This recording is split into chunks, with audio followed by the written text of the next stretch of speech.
अस्सलाम वालेकुम, hope all of you're fine and doing well. आज हम 10th क्लास के फर्स्ट चैप्टर का one of the most important long question discuss करेंगे, जिसका नाम है सिंपल पेंडुलम। मैं आपको इसके इम्पॉर्टेंट की पॉइंट्स बताऊंगा कि इस क्वेश्चन को अटैम्प्ट कैसे करना है, और मैं आपको एक्सप्लेन कर दूंगा विद एनिमेशंस। तो इंशाल्लाह आई होप आपको समझ आ जाएगा। तो सबसे पहले जब आपने लॉन्ग क्वेश्चन अटैम्प्ट करना स्टार्ट करना है तो आपने सिंपल पेंडुलम को डिफ़ाइन करना है। Simple pendulum basically is an example of simple harmonic motion.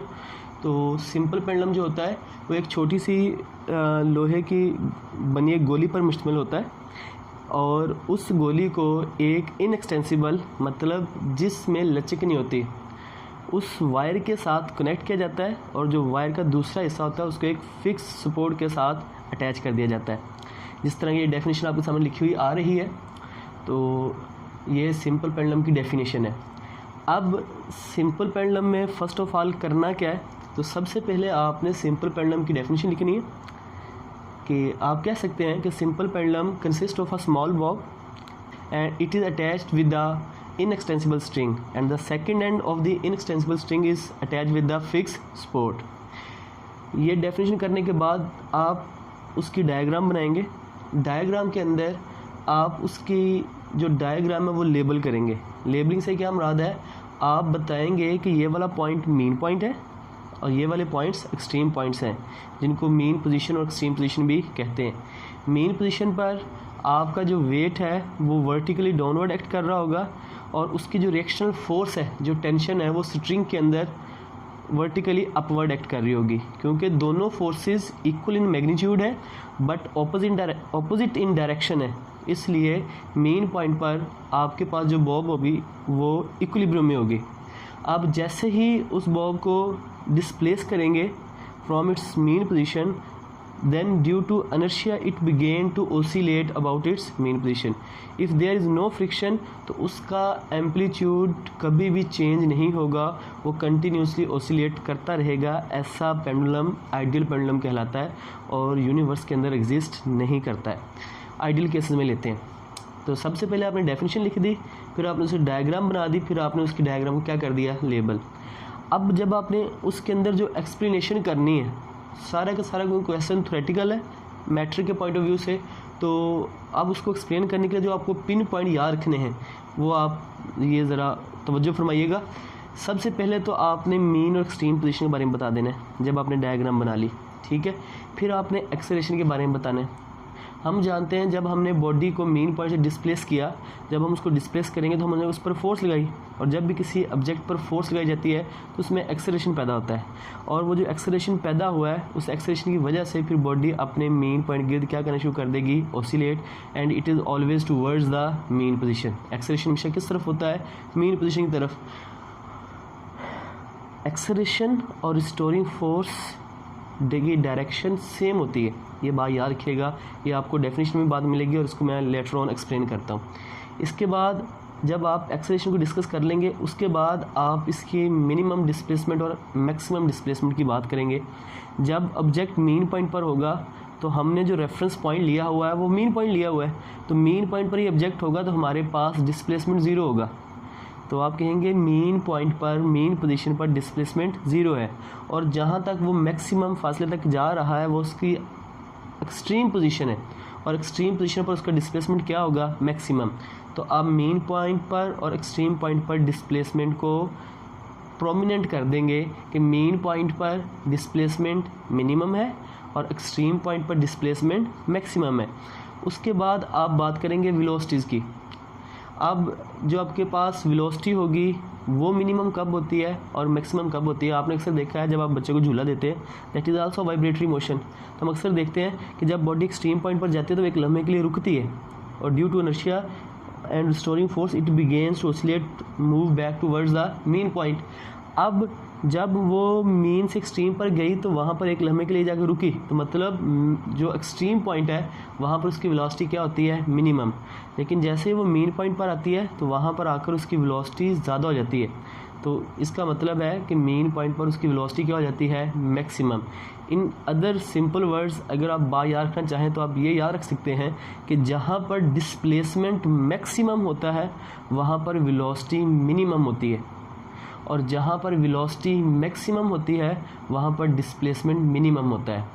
अगर इन दो बातों को इकट्ठे बोल लूँ तो मैं ये कह सकता हूँ मेन पॉइंट पर डिस्प्लेसमेंट मिनिमम होता है और वेलोसिटी मैक्सिमम होती है, और एक्सट्रीम पॉइंट पर डिस्प्लेसमेंट मैक्सिमम होता है और वेलोसिटी मिनिमम होती है।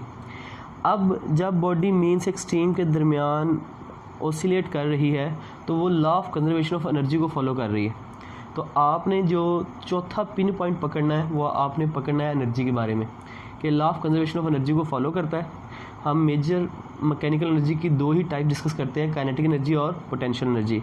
अब जहाँ पर आपको पता है पोटेंशियल एनर्जी डिपेंड करती है पोजीशन पर और काइनेटिक एनर्जी डिपेंड करती है आपकी मोशन पर। तो जहाँ पर आपकी मोशन से मतलब आपकी वेलोसिटी, जहाँ पर आपकी वेलोसिटी मैक्सिमम थी वहाँ पर आपकी काइनेटिक एनर्जी मैक्सिमम होगी, और जहाँ पर आपका डिस्प्लेसमेंट से मतलब पोजीशन, जहाँ पर आपका डिस्प्लेसमेंट मैक्सिमम था वहाँ पर आपकी पोटेंशियल एनर्जी मैक्सिमम होगी।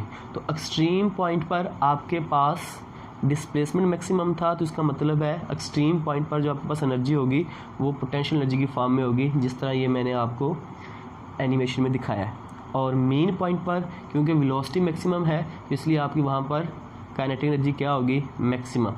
Is that clear? जब ये आप 4 से 5 पिन पॉइंट लिख लेंगे उसके बाद आप इनर्शिया की बात करेंगे। अब इनर्शिया में कैसे, कि किस तरह, कौन सा, एक बहुत इंपॉर्टेंट शॉर्ट क्वेश्चन आता है इसी के अंदर, कि किस की वजह से बॉडी एक्सट्रीम पोजीशन से दोबारा मेन पॉइंट तरफ आती है। अब देखें जब बॉडी रेस्ट में होती है, जब बॉडी इक्विलिब्रियम पोजीशन में होती है, तब जो उसका वेट होता है वो डाउनवर्ड एक्ट कर रहा होता है और जो उसमें टेंशन होती है वो अपवर्ड एक्ट कर रही होती है। इन एक्सटेंसिबल स्ट्रिंग में दोनों इक्वल इन मैग्नीट्यूड होते हैं बट ऑपोजिट इन डायरेक्शन होते हैं। लेकिन जैसे ही बॉडी एक्सट्रीम पॉइंट पर जाती है तो वेट तो वर्टिकली डाउनवर्ड एक्ट कर रहा होता है, लेकिन आप अगर देखें इस डायग्राम के अंदर तो जो आपके पास स्ट्रिंग है अब वो इंक्लाइन प्लेन बना रही है। तो अब वेट और टेंशन ऑपोजिट इन डायरेक्शन नहीं है, तो इसका मतलब है अब जो वेट है वो पूरे का पूरा रोल अदा नहीं कर रहा आपकी मोशन परफॉर्म करने में। तो फिर हम यहाँ पर क्या करेंगे, हम वेट को उसके कंपोनेंट में रिजॉल्व करेंगे।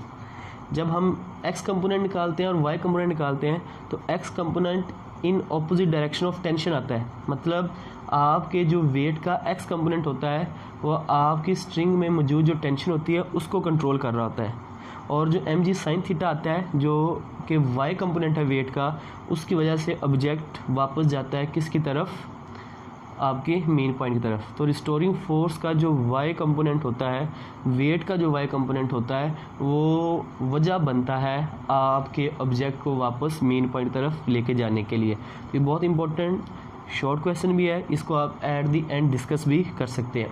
जब ये आप सारी बातें डिस्कस कर लें उसके बाद आपने लास्ट पे फिर टाइम पीरियड को डिफ़ाइन करना है। तो टाइम पीरियड वो वक्त होता है जिसके अंदर एक ऑब्जेक्ट जो वाइब्रेटरी मोशन परफॉर्म कर रहा है वो अपनी एक ऑसिलेशन कंप्लीट करता है। The time required to complete one rotation is known as time period. तो सिंपल पेंडुलम मीन से एक्सट्रीम पर, एक्सट्रीम से दोबारा मीन पर, मीन से फिर सेकंड एक्सट्रीम पर, और सेकंड एक्सट्रीम से फिर दोबारा मीन पर जब ये आता है तो ये एक ऑसिलेशन कंप्लीट होती है। इस ऑसिलेशन के लिए जितना वक्त दरकार है वो आपके पास कहलाता है टाइम पीरियड। इसकी डेरिवेशन फर्स्ट ईयर में मौजूद है, यहाँ पर जस्ट आपने फार्मूला मेमोराइज करना है, वो है T=2πL/g under root. Frequency number of vibration को कहते हैं कि एक सेकंड के अंदर कितनी दफ़ा वाइब्रेशन कंप्लीट हुई, और ये हमेशा रेसिप्रोकल होता है टाइम पीरियड का। तो टाइम पीरियड के फार्मूले को इन्वर्ट करके लिख दें, हमारे पास किसका फार्मूला आता है, फ्रीक्वेंसी। और सबसे लास्ट पर फिर इन्वर्टेड कोमा के अंदर बोल्ड करके आप लिखते हैं किसकी डेफिनेशन, सिंपल हार्मोनिक मोशन की, जो कि हम प्रीवियस लेक्चर में डिस्कस कर चुके हैं। मैं उस डेफिनेशन को दोबारा रिकॉल कर देता हूँ, और डेफिनेशन ये है कि to and fro motion of an object about its mean position in which acceleration is produce which is always directly proportional to the displacement and always towards the mean position. That type of motion is known as simple harmonic motion and it's a special case of vibratory motion. दुआ में याद रखिएगा, feedback अपना ज़रूर दिया करें। आपको lecture समझ आया है, नहीं आया है, कहाँ पर कोई इशू है तो आप कमेंट सेक्शन में मुझसे पूछ सकते हैं। इंशाल्लाह मैं नेक्स्ट वीडियो में पहले एरर है उसको हम ख़त्म करके फिर अगली वीडियो बनाएंगे। अल्लाह हाफिज़।